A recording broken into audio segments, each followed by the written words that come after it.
really good years. Really good. He was a great man.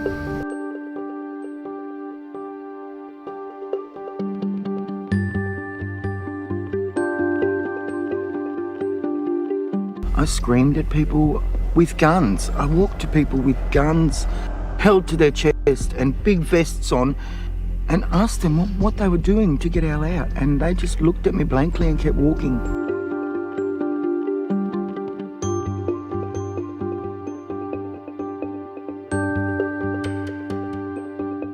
If he laid there dying on the road, he wouldn't have been he wouldn't have been scared, I don't think, and he would have probably just been looking at the sky and enjoying the view.